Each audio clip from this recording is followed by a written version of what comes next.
Hello, unlimited friends. Today we are going to talk about manifesting money, manifesting abundance and prosperity. Hi, I'm ZMAHOON from ZMAHOON.com, and on this channel we talk about the practical aspects of using law of attraction to improve our lives. Let's get started. Money. What is money? First of all, money is energy. That's all there is to it. And you have an energetic relationship with money.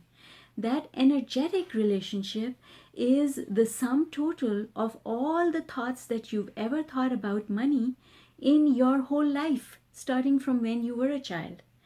So, a lot of us develop negative beliefs around money because we absorb those beliefs from other people who are well meaning and they are around us. So, I remember asking for things and being told that money doesn't grow on trees. How do you think I can afford to give you this? I can't even afford, to pay all the bills for the up to the end of the month. How do you expect me to get you this thing that you want? And what I've discovered over the years, because improving my money situation has been a big part of my law of attraction journey, what I have discovered is that we have connected with the word money a lot of negative beliefs. So in this video, if you stay till the end, I'm going to share with you all those practical things that I did in order to shift my beliefs about money so that I could start manifesting the abundance that I wanted in my life. So let me share the first thing that I did that was really, really simple, and really effective. And that first thing that I did was I stopped using the word money. Yes, I stopped using the word money. I started calling it by a different name. I would call it prosperity, abundance. I would call it pool, because pool is a Persian word that also means money. But in my mind, that is not associated with anything negative, right? So stop using the word, because soon as you use the word, what happens is the word is a trigger. Yes, did you know that? The word is a trigger. The word money is a trigger. Soon as you use the word, it activates all the negative and positive beliefs about the subject of money that are hiding in your subconscious. By subconscious, I mean that if I asked you what your beliefs were, you wouldn't be able to tell me all of them because they are not in your short-term memory. They are not in your short-term memory, but they are in your long-term memory. Okay? And they are active and alive, and they are residing in your mind. You just don't know where to find them. So when you stop using the word money, what happens is you immediately deactivate them, because now there's no trigger.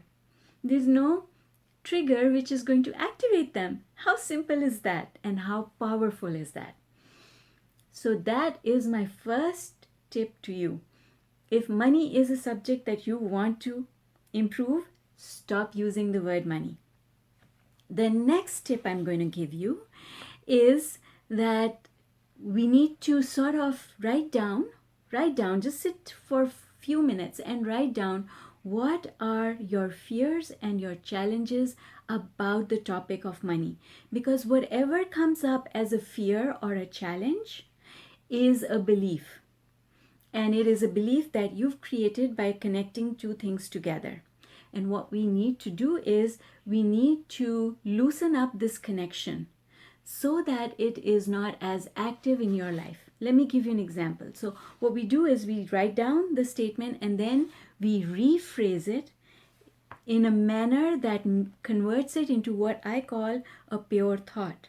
A pure thought is a thought that has a desire element in it without having any negativity in it, so that your mind can accept it as a possibility.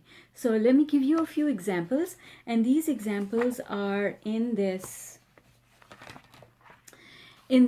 book the Heart and Mind Alignment Method, and this is the workbook that goes along with the course, the Heart and Mind Alignment Method.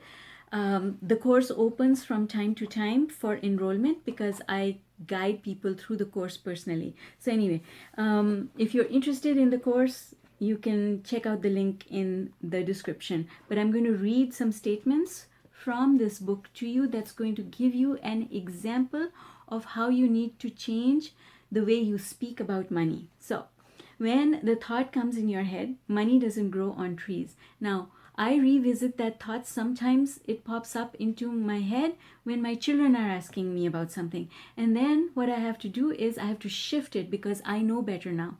I know that that is not a thought that I want to keep active, but it's a thought that I learned really well.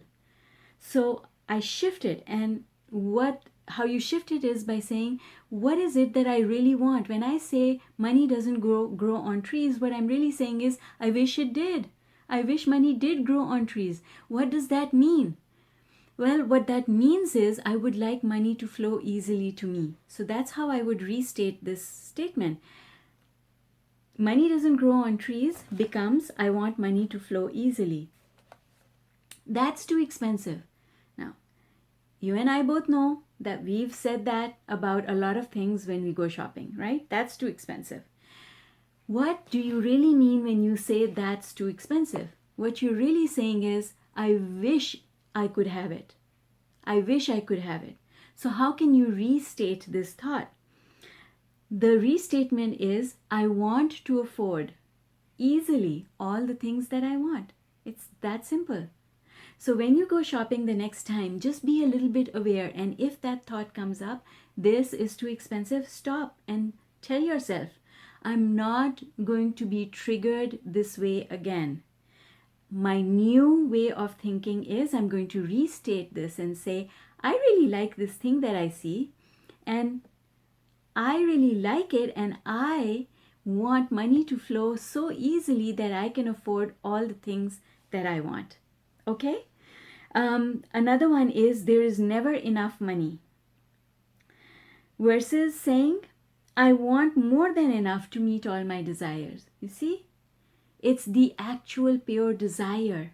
And if you make a statement of the actual pure desire, that is a good thing, because then you are giving this your energy. And remember that whatever we give our energy to is what becomes more in our lives. That's what's going into our future. So if I give my energy to the statement, there is never enough money, then what I'm doing is I'm perpetuating that reality in my future. But that's not what I want. What I really want is I want to be able to afford all the things that I want. So I have to restate that statement by saying, I want more than enough to meet all my desires. I want to give energy to that. Right? And even if you wanted to, you could repeat that as an affirmation. And you would, if you did that, you'd be giving that energy. Another really important one is, I have too much debt. I have too much debt. I feel the burden. I have too much debt. That's a very negative statement. But what we really want when we say, I have too much debt, what we are really saying is, I want to feel free. I want to be debt free. I want to feel free. We don't even want to activate the word debt at all, because we don't want debt in our future, so we have to stop talking about it. Instead, what you really want is, you want your freedom. So talk about freedom. I want to feel free. I want to feel light and free. Then, like, oh, I'm going to have so many bills to pay at the end of the month. There's always more month than money, right? Well, shift that around. I want to have more than enough left in my bank account after I keep all my commitments, right? That's another example. I wish I didn't have to work this hard, right? People say life is hard. It's hard. How do you like your job? It's a job, right? How do you change that around? I wish I didn't have to work this hard. What you're really saying is, I want things to happen easily for me. So you can restate that by saying, I want my work to be easy and fun. And then This used to be something that I used to hear a lot from my mother, and she used to say, money changes people. And I've learned to restate that because I did believe that, but I had to shift my belief on that. And I restated it by saying, I want all my relationships to be unconditional. So that money is just not part of the equation. I want all my relationships to be unconditional. So, folks, what that means.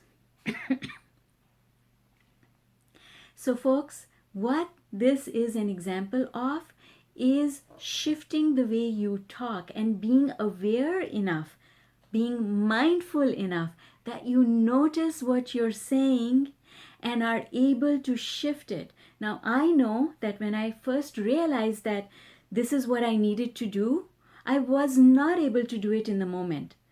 So I would say life is hard, or I would say, oh, I've got a bill to pay. And then I would stop and say, oh, I don't really want to say that. And then I would restate it in my mind. But here's what happened. After I kept doing that restatement, I became more conscious. I became more conscious of what I was doing. And then a shift happened so that soon as the thought came, I would immediately replace it with my new way of thinking. Immediately. And now, after a while, what happened is that my thoughts just didn't go this way. I wouldn't think those negative things anymore. I have completely replaced them with my new positive way of thinking. And this is what I want for you. But you have to do the work. You have to do the work of being aware. And I'll tell you something. The desire to be aware is like any other desire. If you tell the universe that that's what you want, then that desire will manifest. You will be able to become more aware. And I'll give you another little interesting fact here. Your mind is under your control. And when you tell your mind, I want a reminder, it will remind you. Sometimes the reminder will come a little late, but with practice, that reminder that you need to shift your thought will start coming closer and closer and closer until you reach a point where the reminder comes right in the moment. Someone says something or you think something and your mind immediately says, stop right there. Restate that. How can you restate that? How can you say it better? And this is really what it's all about. How can we say it better? How can we restate things so that instead of pointing towards what we don't want, we end up pointing towards the things that we do want? Okay? So then if you want to take it a step further, then what you do is you start noticing. So this is tip number 3. Tip number 1 was, let's go back and summarize. Tip number 1 was stop using the word money because it's a trigger. Tip number 2 was when something comes up that is negative, restate it so that in your future you create something more positive. Tip number 3 is that you need to create positive momentum that takes you up the emotional scale. And the way to create positive momentum is by appreciation. And appreciating abundance, because there's so much abundance in the world. You are abundant in so many ways that you don't realize on a day-to-day basis. If we just throw the window open and breathe in the fresh air, then we realize that there is an abundance of fresh air in the world. There is an abundance of nature, of flowers, of trees. There is an abundance of water. There is an abundance in your life and my life of really good friends. There is an abundance in your life and in my life of people who care about us and love us. There is an abundance in our lives of things that we appreciate. There's an abundance in our lives of beauty that we can look at and feast our eyes on and just get excited about. There's an abundance of so many good things. There's an abundance of little children who are fresh and excited and happy and are skipping and dancing and screaming and laughing. There's an abundance of balloons that we can play with. There's an abundance of bubbles that we can blow. There is an abundance of animals who love us and we love them. There's an abundance in our lives of so many things. And when you start appreciating the abundance that you have, the non-monetary abundance that you have, then more abundance starts showing up in your life in the form of money. Isn't that wonderful? So appreciate the abundance that is around you. So that is tip number 3. Now let's move on to tip number 4. Tip number 4 is to always, when you're spending money, appreciate that you have money to spend. You know how sometimes you say, oh, I could have done without that bill. I wish that I didn't have to pay this bill, or why did my car die and now I have to spend money on this, right? We have to stop doing that, because when we do that, we are actually sending into our future a negative vibration. And the way you stop doing that is that whenever you spend money, whether it was money that was allocated for something else and now something's happened and you have to spend it here, doesn't matter. If you're paying a bill, if you owe money and you're returning the money to the leasing company or a friend or whatever, whenever there's an exchange of money, you are giving money or you are receiving money, you're getting paid for work that you've done, appreciate that transaction. Appreciate the exchange of energy that is happening in that transaction, because all transactions are about an exchange of energy. And when you appreciate it, then you go up the emotional scale and then you create a future that is better.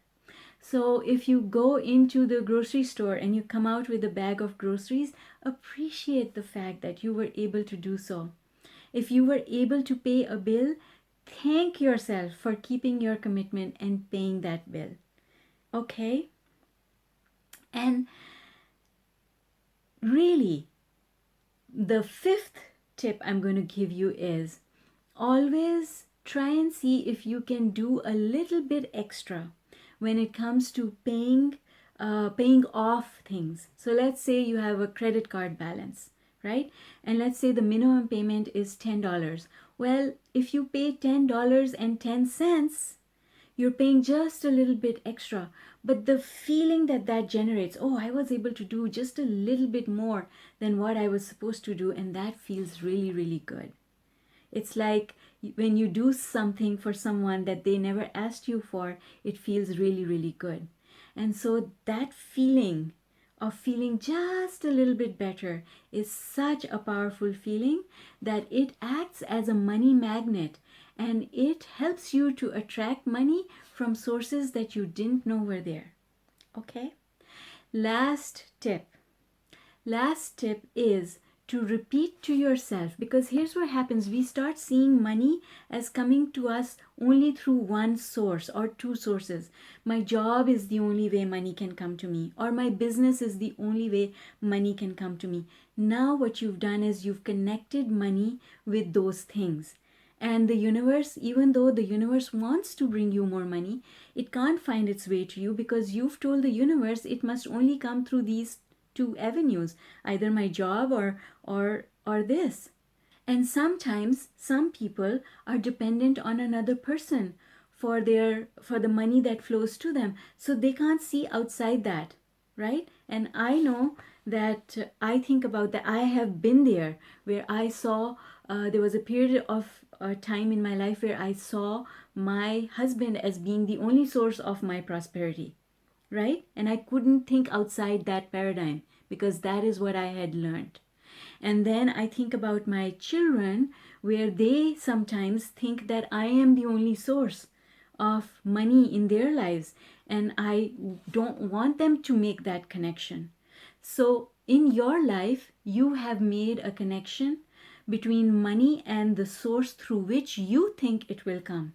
And when you make that kind of a connection, you've actually created an obstruction, because the universe can bring you money from so many different sources. You could, really, if you really believed in it, the universe could deliver a pile of money to your doorstep. but it cannot happen because you don't believe that it can. The reason people don't win lotteries is because they think about the odds, and they think that it happens to other people and doesn't happen to them. So money can come through so many areas. You don't even want to think about it. What you want to tell the universe is, universe, I am open to receiving money, and I don't care where it comes from. You decide. You decide what is the best way for money to come to me just now. I would love for more money to come to me, and I don't know how to figure that out, but you can see everything. You know where all the piles of money are. So I am going to trust that you're going to bring that money to me, and I'm going to be open to receiving it. See, that's a very different way of thinking. Okay, so those are my handy dandy tips for manifesting money, for improving the abundance in your life. I do hope that you found this useful, and I hope that you're going to use this information and it's going to make a difference in your life, and then you're going to come back and tell me about it. So folks, that's it for today. I hope that you will subscribe and hit the notification bell, and I also hope that you're going to like and share this video. And lastly, I hope that you're going to join me in my Facebook group, where I'm available to co-create with you and answer your questions. The Facebook group is called Unlimited Life, and the link to it is in the description. Have a fabulous rest of the day, and I hope to see you when you visit me again. Bye for now.